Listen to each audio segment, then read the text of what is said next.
Hello everyone, and welcome to the Week 1 presentation on Psych 651 by Taylor Blakely.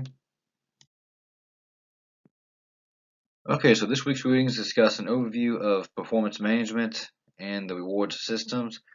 Performance management is crucial to an organization's success as it helps constantly adapt to the factors of performance among people, both in an individual and a team setting, with goals that are usually aligned with a strategic plan by the organization.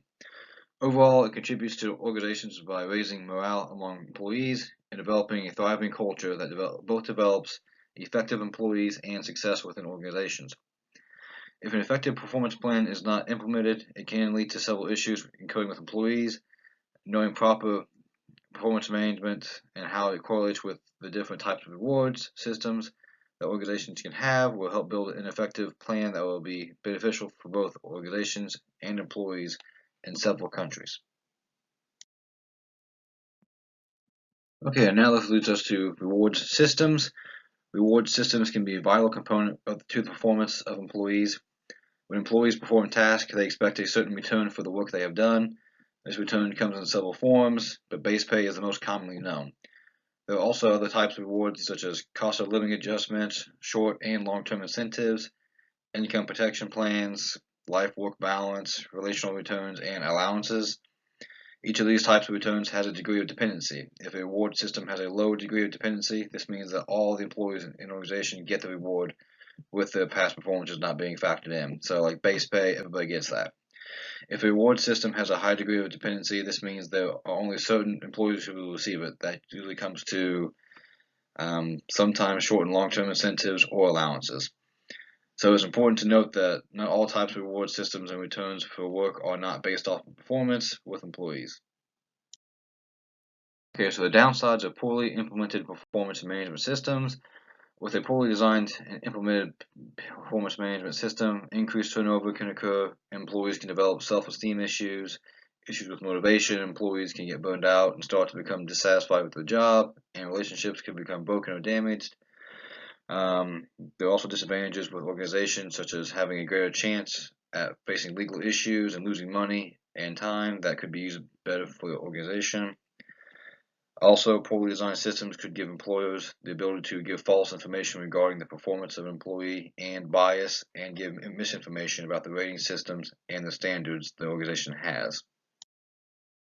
Go to characteristics of a performance management system. Strategic and context congruence, which is where the system has organization's goals similar with an individual's goals, and the system be aligned with the organization's culture. Thoroughness, practicality, and meaningfulness gives the system a guide for employees to follow and provides a purpose, is cost effective, and provides a well-rounded understanding of evaluations.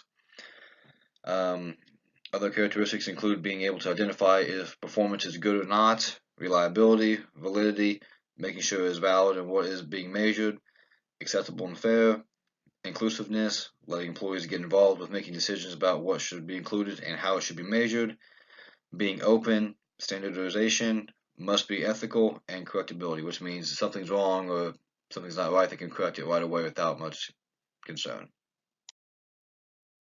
Okay, so the aims and role of performance management. There are 6 purposes that PM systems can be used for.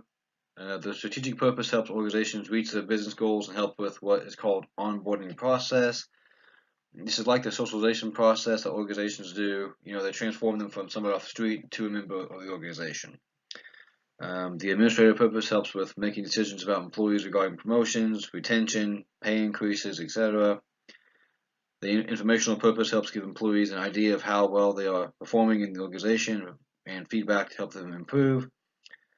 The developmental purpose helps employees develop, usually by providing feedback.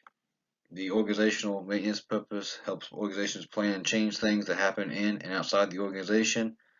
It also helps with evaluate and see how effective programs are and can help with future planning of several organizational areas. The documentational purpose helps collect valuable information that can be used for multiple purposes in the organization. Okay, so performance management integration with HR and development. There is a correlation between PM and training. PM systems help find weaknesses and strengths of employees and help with the development of them. PM also helps with workforce planning. This means it helps determine what the organization's needs and moves resources around to where they will be the most useful. With recruitment and hiring, helps by understanding the necessary skills, competencies, and other characteristics that would be needed with the job. So, by using employees that are currently working there, they can see the skills needed to do the job, so they can add that to the recruitment and hiring practices. There's also direct correlation between PM with compensation systems. Okay, so in conclusion, performance management systems are an asset to organizations. The reward system plays a role by giving employees an incentive to perform work to the best of their abilities. However, if a performance management system is poorly designed and not working properly for the organization, it can cause several issues with employee performance and issues with the organization. This is where it's important to understand the purposes and the characteristics that will help a performance management system become successful in a wide variety of organizations in several countries. Using these factors when creating a system for an organization will help make it become successful and help employees perform better. One important note about that is different things work in different countries. Different cultures have different ways of doing stuff. So what might work in Japan might not work in the United States and vice versa. So it's important to understand the culture and what will work with them. Okay, so now on to the questions. Number one, Romans 2:6, New International Version states, God will repay each person according to what they have done. In other words, God will reward us for what we have done.